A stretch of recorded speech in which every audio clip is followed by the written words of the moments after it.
Ladies and gentlemen, it's teaser talk time. Would y'all look at that sad-ass corn? But that's a badass tractor.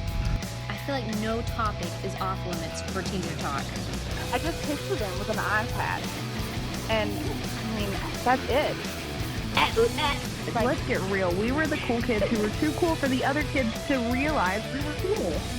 You goddamn better believe it. Hand check, you guys. I may have been conceived to that song, Holly.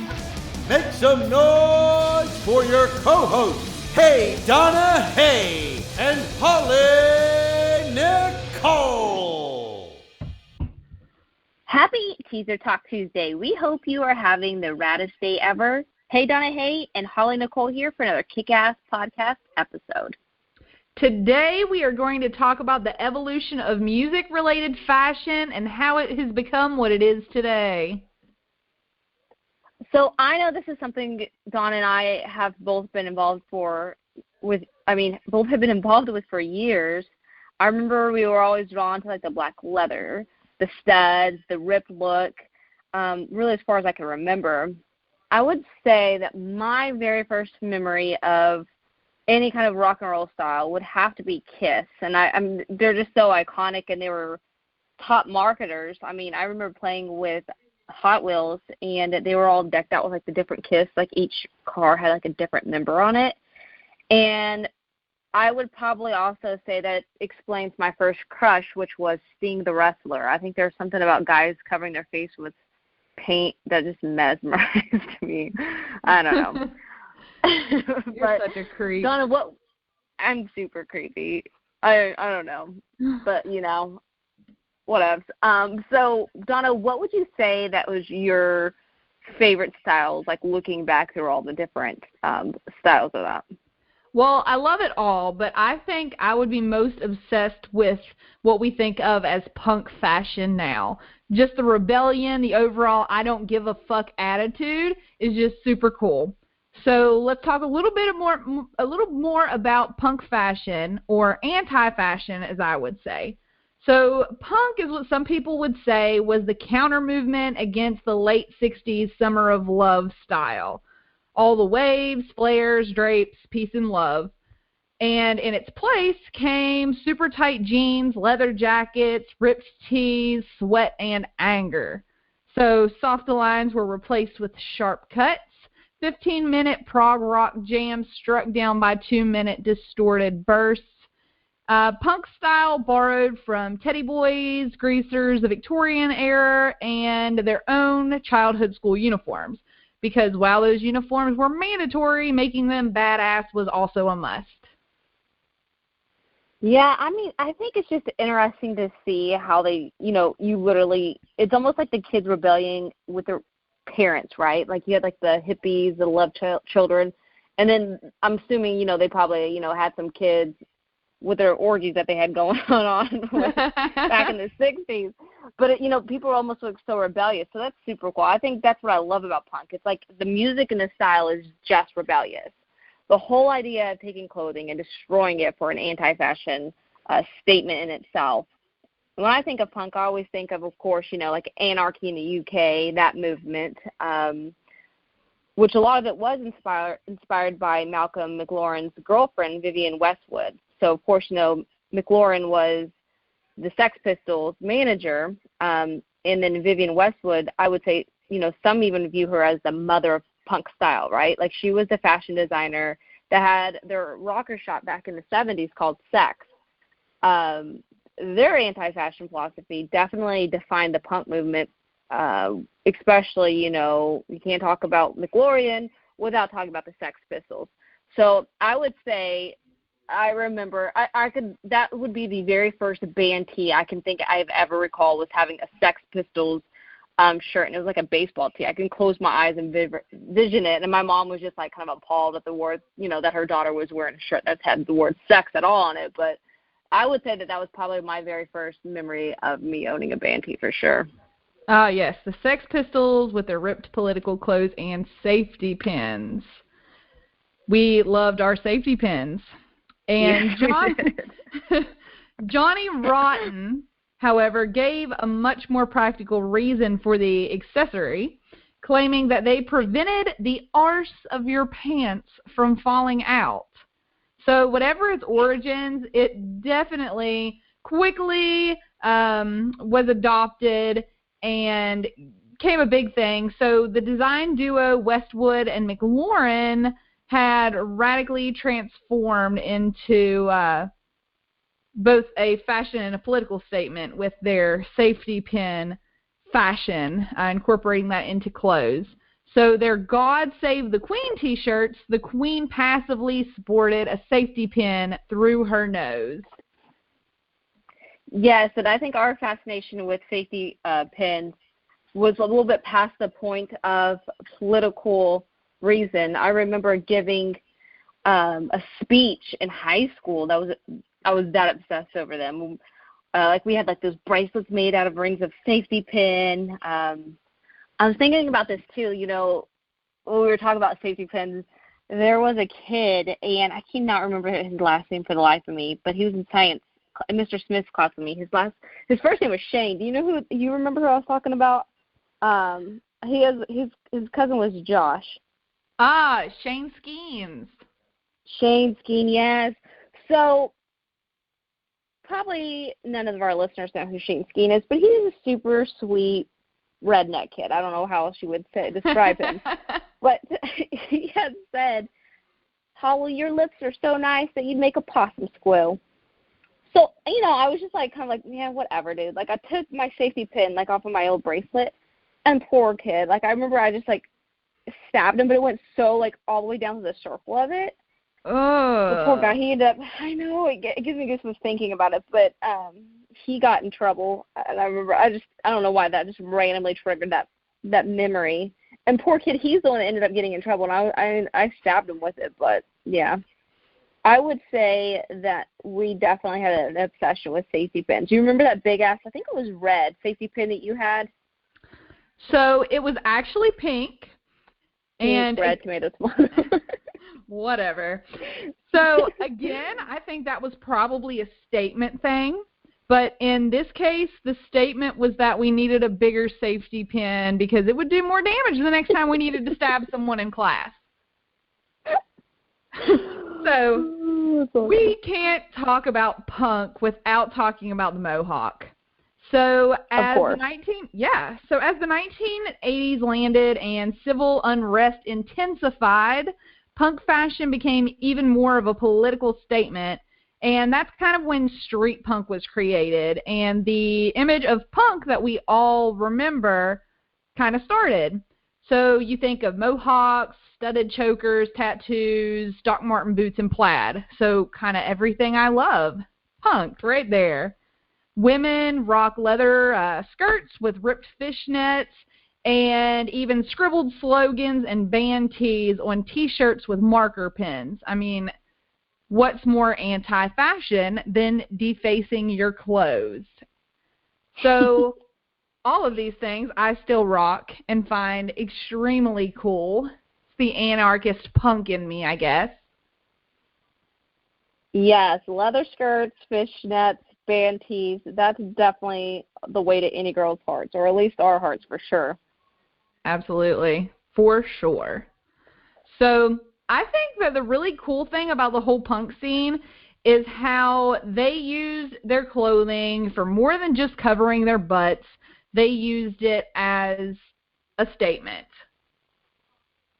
Yes, and to see how that one, like, I don't know if you would say genre, but that one style or whatever you would want to call it, how it's also translating into almost like different sub-styles from there. You have like the, just to name a couple, like the anarcho-punk, which is like the all-black militaristic clothing, the Celtic punk, which is like fashion more with Irish and Scottish clothing styles. And, you know, there's even the cowpunk, which was like the U.S. Western wear linked with the checkered shirts, right? You got glam punk, which is leather and glitter, a little bit more, you know, glamorous. Yeah. The name glam punk. You got the pop punk, which that might be my favorite, which overlaps with the skater punk. So, you know, it was that kind of like that fusion between those two. And then you have, of course, can't forget the ska punk. And those are just a few that had emerged from the punk movement that created their own scenes within that. So when I think pop punk kind of overlapped with the skater punk and ska, I always kind of think Avril Lavigne. And even though I was not really into her music, I hated wanted her style. I don't like her either, but I just wanted all of her clothes. I just wanted to kill her and steal everything in her closet. So, I mean, two birds, one stone. Avril Lavigne is gone, and I get her clothing. Gone. There you go. That's a winner. Did you see, random quick side note, did you see that there's a new conspiracy saying that Avril Lavigne's dead and they have some engineered person that's living her life right now? I have seen that. I have. It's the weirdest shit ever. Okay, out of all the people in the universe, why the hell would we want Avril Lavigne to be? Yeah, why would we replace her? We wouldn't. Okay, I'm not gonna. Anyway, okay, so we're talking about punk and we're going off on random tangents. So let me just add, SLC Punk is a fabulous movie, and if you have never seen it, you need to go and watch it immediately or we cannot be friends. Yes, and I could not find it. I actually had to go on eBay and buy an old copy that somebody had previously owned. It's just not existent, so definitely worth the scavenger hunt online for finding it. You will not be disappointed, and if you don't cry when Heroin Bob dies, you have no soul. Yeah, spoiler alert, Heroin Bob does die, and PC dub. And it is definitely one of the saddest moments in movie history. Let's just take a moment of silence, actually, for Heroin Bob. Okay, so let's talk about something happier, like Chucks. Oh, Chucks, how beautiful you are. Very beautiful. So half the history of Converse is about basketball, which I feel like some of the younger generation of, punk enthusiasts may not even know that. But yes, No. Converse started as basketball shoes. And the rest is about something far more complicated, about the ways a plain sneaker is consistently adored by anti-consumer consumers. So Converse owned the court as the NBA's official shoe until more expensive basketball shoes came along from other makers. Yes, and like you said, people probably don't even remember or know that, but basketball obviously isn't what made Converse what it is today, which is pretty ironic considering now there's a more permanent consumer base of misfits who all own several pairs of Chucks. I would say definitely Converse owes an enormous debt to rebels, greasers, juvenile delinquents, and punk rockers. Yeah, so let's talk about that. I mean, that's a pretty big demographic, from basketball players to punkers and rock and rollers. So some say that the Ramones were the first to wear Chucks in the punk scene, but rumor has it that Johnny Ramone always wore Reeboks because he had high arches and Chucks didn't give him the arch support he needed. So I guess comfort over cool for Johnny. It was actually the Sex Pistols that made the sneaker popular in the punk rock circles, which began to transform the shoe from sporting wear to something that, as we said, went across the board to a lot of different groups. The Chuck Taylor All-Stars would go on to infiltrate many subcultures over the year, making the sneaker just as popular with musicians as it was with athletes. Yeah, I always think, too, I would always tie them back to Kurt Cobain, because I remember that, you always see him, even sadly, I think even in his picture whenever he was passed, showing the Converse shoes. So there was an iconic moment, though, I think it was 93 MTV Music Awards, where he had rocked a pair of the old worn Chucks. You're on these glitz and glam, award place, and then you have Kurt Cobain wearing these shoes that probably, were not even close to being new, along with, his style with flannel shirts. You have those slightly dirty sneakers that would go on to symbol grudge music, really for the, from that point on from the Pacific Northwest. And, of course, I'm super sad that I missed out on scoring a pair from the Kurt Cobain collection back in 2008 that had, like, his scribbles from, like, his journals and even song lyrics. So speaking of all the different styles and stuff coming through, Donna, what was your first color pair of sneakers that you owned? Okay, so my first pair of Chucks were actually pink. And let me just add, with you talking about how it kind of became a grunge symbol, you were definitely a poser if you had clean Chucks. I mean, I'm not afraid to admit that, I recently bought a new pair of Chucks, and I may or may not have rubbed them in the dirt because clean Chucks are not okay. But, so, my pink Chucks, actually, before I had a chance to grunge them up, I had everyone sign them like they were a fucking yearbook or something, and I think someone ended up drawing a dick on them, and so my mom threw them away. So that was the demise of my first pair of Chucks. I love your mom. I know. Your mom's amazing. I guess shout out to Donna's mom. Yes. I guess she just thought it was not appropriate for me to walk around high school with a penis on my shoe. So, I mean, I guess. Thanks, Mom. So what about you, Holly? What color were your first pair of Chucks? Oh, they were definitely black, of course. Of course, Holly. You and black. Well, my love for the color black. But yeah, that's awesome. Well, I hope you guys have enjoyed listening to this episode of Teaser Talk. I know it's something we love to talk about, and I'm sure we'll have more episodes coming on of different, in-depth talks of this. But the rock style really is what made me, launch Concert Tees. I wanted to launch something I was passionate about. And, of course, a shop for music lovers by music lovers was something that I definitely see as near and dear to my heart. Yeah, I mean, it's really cool, like, what Concert Tees has become, just the whole idea behind it, comfortable, affordable, awesome concert wear. I mean, I think it's a really awesome concept. And something we're super excited to announce is the Teaser Talk Top Shop, which is a shop powered by Concert Tees and influenced by Teaser Talk. So make sure to check out both shops, concerttees.com and teasertalktopshop.com, or just go to teasertalk.com and you can look for the shop button. You will not be disappointed. Yes, I am super excited on the collaboration of that with you, Donna, and for the Teaser Talk Top Shop for sure. Yeah, so we'd love to hear your favorite punk-inspired styles. You never know, maybe something you like will show up in the Teaser Talk Top Shop, so keep your eye open. Let us know. Give us some feedback on what you like.